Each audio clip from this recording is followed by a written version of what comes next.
Et les supporters des Lions Indomptables sont plus que déterminés à engloutir les Sélacantes des Comores. Et ils peuvent compter sur un soutien de poids, celui de l'ancien joueur de tennis et artiste franco-camerounais Yannick Noah, que Lise Loretia et Cynthia Nzetia ont rencontré. On écoute. Yannick Noah, bonjour. Bonjour. Alors on vous sait grand supporter des Lions Indomptables. Alors pour l'instant, cette équipe, elle compte 2 victoires et 1 nul. Est-ce que ça vous rassure? Est-ce que vous êtes inquiet pour la suite de la compétition?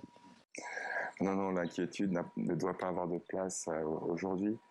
La première phase est une phase toujours un peu compliquée, où on prend ses marques, on prend ses repères, que ce soit sur le terrain aussi, dans tout l'environnement, on sent l'ambiance. Vous savez que pour un match joué, il y a 3 jours en dehors où il faut apprendre, réapprendre à trouver ses marques, vivre ensemble.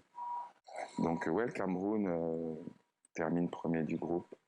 La première étape, c'est de passer ces premières phases dangereuses. On s'aperçoit depuis le début de la compétition que le temps des petites équipes n'existe plus.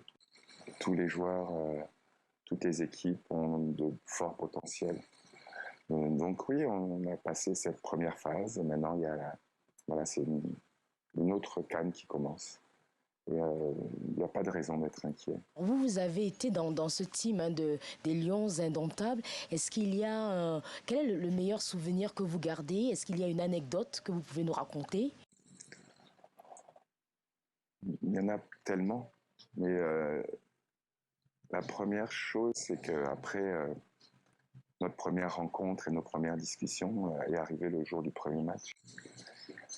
Et c'était la première fois que je me retrouvais dans le vestiaire des Lions Indomptables.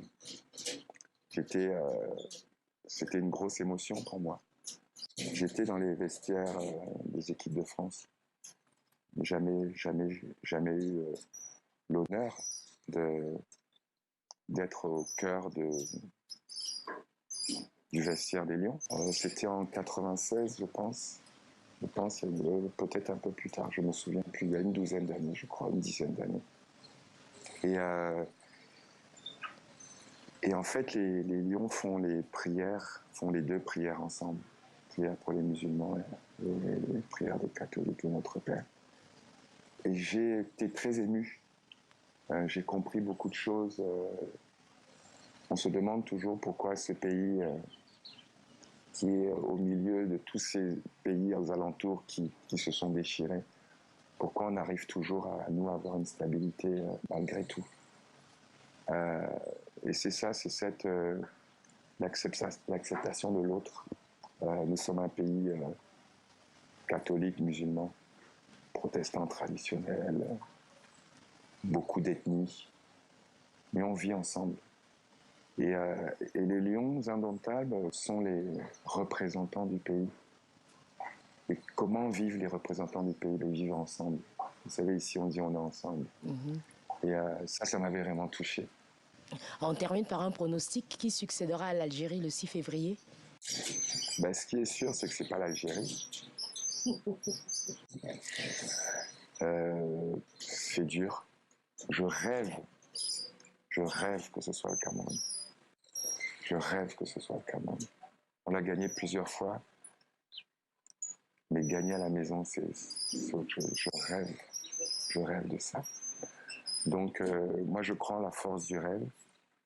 Je crois qu'avant d'arriver au bout d'une belle aventure, il faut d'abord la rêver, la sentir. Des fois, on peut fermer les yeux et penser, et ça vous donne une émotion. Et ça serait merveilleux. Merci Yannick. Merci à vous.